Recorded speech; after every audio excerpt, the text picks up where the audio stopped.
up even more because we're having more of our conversations with the candidates. In the 15th District, Position 2 has for a number of years now been home base for David Taylor. He is the Republican incumbent. He has a Republican challenger this time out, and it's a name that a lot of folks are going to know. He's on the Sela City Council. He is a Reserve Army officer, Reserve Army lawyer, real estate guy, and for those who know him, an all-around really nice man. And I know that from firsthand experience. Jeremie Dufault is here. Jeremie, good to see you. Good to see you, and thank you for those kind words, Dave. Well, you're very welcome. I think you're a great guy. I really do, and I wish you the very best of luck in your campaign. And I know that people, whichever way they vote, are going to be the better for having had conversations with you along the way. So, you're the kind of candidate that we need running, that has their stuff together, that loves the Valley, that's been other places and made a choice to have this be their place. Yes. So I think Thank you. I think that's spot on. But for those who don't know you, the first part here is tell us a little bit about yourself. Fill in the gaps in the background that I didn't touch on that you want people to know as to who you are as you sit today. Sure, you bet. Well, my name's Jeremie Dufault. I'm running for the state legislature. I grew up in a small house about 2 blocks away from Davis High School, and which I attended. I currently live in Sela now with my wife, Amy, and my 2 beautiful daughters, Ellie and Lucy. And I'm on the Sela City Council, like you said.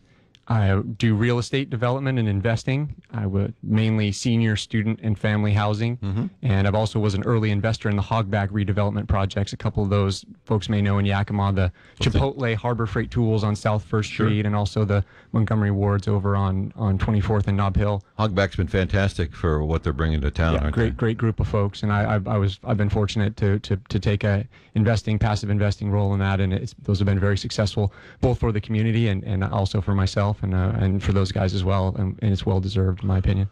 Well, we know that you are not afraid to roll up your sleeves and jump in stuff. When a lot of us first met you, you were raising money and putting the William O. Douglas statue up at Davis, right? Yes, and we're working on another one now. We're going to do a military combat veteran memorial at Davis High School, and the principal there, Ryan McDaniel, has came up with a great idea for that. There are a couple plaques, World War I and World War II alumni of Davis or Yakima High School that already exist, and we're going to expand that, or he's going to expand that, and we'll help him to bring that to Davis High School, and a memorial of any Yakima or Davis High School alumnus who died serving their country in one of our nation's conflicts. And I think that's going to be really cool. So you'll see that come online sometime in the next academic year. Outstanding. Doesn't surprise me that you'd be involved in something like that. Well, give me your grade on the current legislature, how they're doing, how things are going over there. How do you rate what we see happening and unfolding on behalf of the state? Well, I'd give the current legislature an F. I think that the Seattle liberals' solution to every problem is to raise taxes and spend more money.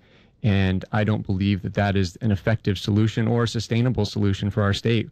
I believe that we really need to focus on, as Republicans, I'm the vice chairman of the local Republican Party, and I'm also the chairman of the Yakima Valley Technical School Advisory Board. So I feel that I have a perspective, and then when you add my military background and my business experience, I feel that I know how to build a team, and that's really what we need to do. We need to build a team that constitutes a majority so that we can implement some of our values and our positions over in Olympia, because you can have great ideas and you can have great policies, but if you don't have a majority in one of the branches of the legislature, you're not going to move the needle very much. So that's one thing that I'm focused on, is getting out, finding other community leaders in other districts, other military veterans, and helping them win. I mean, it's 48-50 right now, right.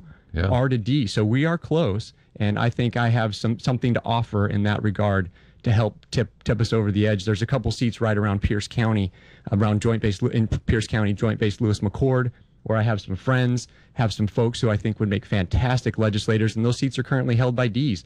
We flip one of those seats, we're in a tie, we flip 2 of them, we have the majority in the House, and so that's one of the reasons that I'd like to go over there, along with bringing the conservative values and the effective leadership that I think I can offer to the voters of the 15th Legislative District. Outstanding. As you, a lot of people have agendas in mind, and I had my little stint at City Council too, and I was very clear up front that I didn't come in with preconceived notions about what I wanted to do. I needed to find out what was going on and what the options were and availabilities. Do you have a like a 3-pronged mission statement should you win and get over there, or how are you assessing what your opening gambit would be should you win? Absolutely. I'm happy to tell the voters what my priorities are. I mean, generally speaking, I believe that the 15th District deserves conservative and effective representation in Olympia. The three things that I'm really focused on in my priorities are lower taxes, open government, and protecting constitutional rights. I believe that the legislature should operate in an open and transparent manner, and I disagree with what they did with Senate Bill 6617, where they exempted themselves from the public records requirements. I think that will come back up again. I will be a voice that does not favor that exemption. Also, I believe that we are going to face both an income tax proposal and a carbon tax proposal, along with potentially some others in the next legislative session. I'm a firm no on both of those, and I want to actually go a step further, and I'd like to roll back some of the property tax increases that came along with what I consider to be the McCleary disaster. And finally, I believe on the constitutional protections that we are under siege, both at the national and the state level, when it comes to protecting very core constitutional rights, and that include religious freedom and gun rights.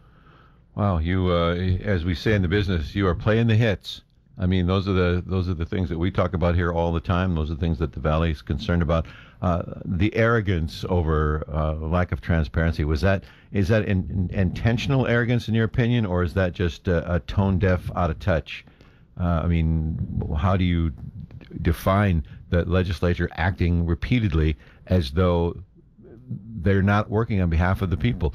Titleless bills, informational bills, placeholders, stuff coming through with no time to have meetings and all that stuff. I mean, that's ridiculous, is it not? Yeah, I don't know. It all happened so fast. I call it the anti-transparency bill because not only was the substance of it against transparency, the way it happened was antithetical to transparency. You had a court ruling come down, and I believe it was Whatcom County, and then within 24 hours, the legislature, both houses both the House and the Senate had passed a bill to exempt the legislature from the new requirements. With our people signing on. You can't do anything in 24 hours in Olympia. So when the chips fell against legislative disclosure, they were able to move quickly, and I don't think that was healthy for the process. I'm on Sealy City Council.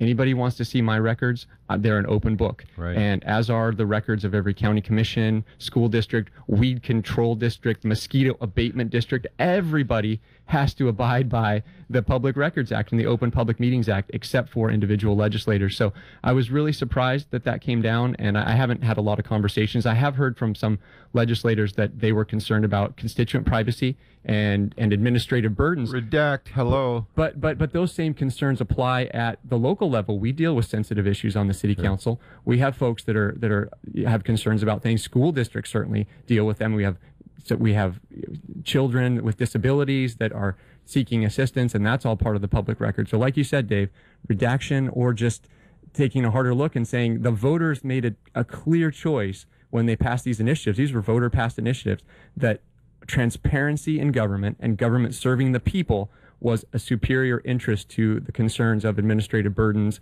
and some privacy issues that can't be redacted. Time for you to jump in on education, sir. Am I reading your mind again? Well, sort of. You know, short read. No, lower taxes sounds great. Okay, of course, that sounds great. But there are things we need to pay for that we all benefit from, or most of us benefit from. And the devil is in the details. What are those issues and how do we tackle them? So, and let's face it, the Valley benefits from the tax base over in Seattle in some ways. We get money because of that. You know, we get things done because of that. So where are we going to get money to fund things that we all agree are important, say, like addressing mental health issues, which affect gun control or gun rights, homelessness, things like that? Where are we going to get the money? That's going to be an expensive issue, just like McCleary was, just like water rights issues are. Where do we get that money? Are there areas of government that you think we can take money from? Good question, and let me take a step back on that, because the Washington State has more money and more revenue coming in than at any point in its state history. It is not a revenue problem; it is a spending problem. As to the specifics that you're looking for, let me just start with McCleary, if that's okay. Mm-hmm. On McCleary, there are three things that I think would have been a better approach to revamping our education system, as opposed to the just across-the-board property tax increase that we're all living through right now. Those three things are, first of all, I think that teachers in Eastern Washington should be paid more, not less than teachers in Western Washington. You have physicians, when you're trying to recruit folks here out of medical school, who are given incentives to come and serve in underserved rural areas. And McCleary flipped that and pays more money to teachers in Western Washington, where young people already want to go, and does not attract them here. So I think that's a reallocation that could be made. Second of all, I believe that tax revenue, or the funding revenue for schools, should come from something other than property taxes. Property taxes can be a part of it, but it should come from existing sales tax revenue or something else. When you fund schools entirely from property taxes, you have a large segment of the population that does not have skin in the game, and you are imposing extra burdens on senior citizens and businesses who own these properties, who have lived in these properties for a long period of time. And I don't think that that's a good thing, a good way to fund state. I think we all need to be on the same team. We all need to be moving in the same direction, and we all need to have the same incentives. And third, and this is the big one, Richard, currently, the legislature will only match funds for new construction of school facilities. They will not give any money out of the capital budget to renovate or to build phase-out schools. That is a huge waste of money, in my opinion. As a real estate developer and investor, I know firsthand that you can retrofit existing facilities, you can maintain existing facilities for a fraction of the cost of building new ones. So what happens is every 20 years or so, a new bond is brought forward, and the schools are rebuilt from the ground up, and then within a couple of years, they've already outgrown capacity at those schools, and as soon as the existing bond expires, the taxpayers are presented with another one right away. I think if we change that around so that the state will match renovation plans, phased build-outs, that we can save hundreds of millions of dollars every year in all the hundreds of school districts that are across the state, and that's where we can get money for education. On the mental health question, I think there's plenty of money for mental health. Seattle City Council did this head tax on businesses, large businesses in their community, so that they could help the homeless issue, which, as you pointed out, Dave, I think is a big component of the mental health, is a big component of that, of our homelessness crisis.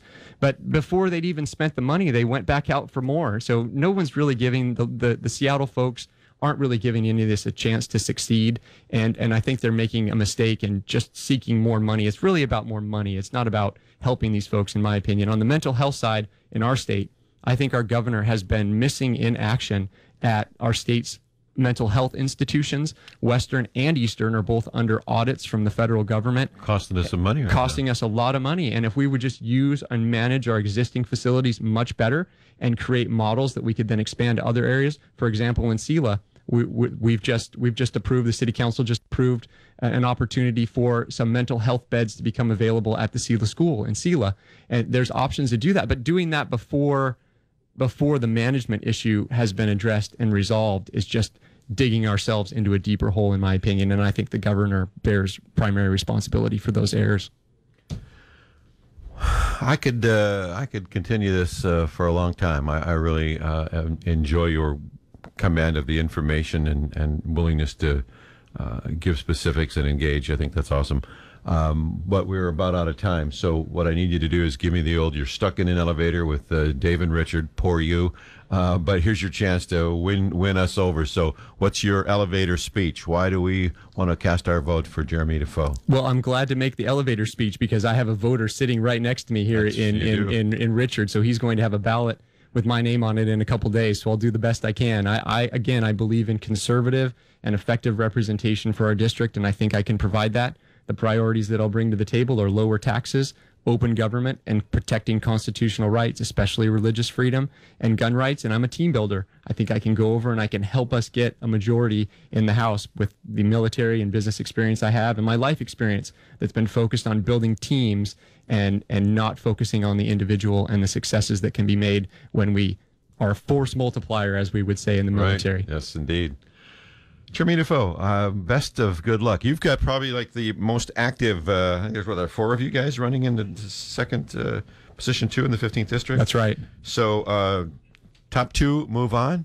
Could be you and the incumbent, a couple of Republicans, a possibility. That will shake the family tree maybe a little if that happens, huh? What did we say yesterday? He might be the Dufault option? That was default option. I think that's a French pronunciation. You're working on. Jeremie, yes, nice to said. see you. Thank you. Best of good luck to you as you move ahead, and we invite you to come on back should you win. We'd love to chat with you again, a little more time, and really kind of drill down a bit. So I appreciate that, and I hope the voters give me the opportunity to come back and visit with you again in the general election. Thanks a lot for the opportunity. If nothing else, if the voters are thinking straight, they'll move him ahead just so that he can talk with us. Don't you think that'd be the right thing for them to do? Absolutely. Absolutely. Jeremie, great to see you. Take Appreciate care. it. You're tuned to The Source, the Valley's News Talk leader, News Talk 1280, KIT.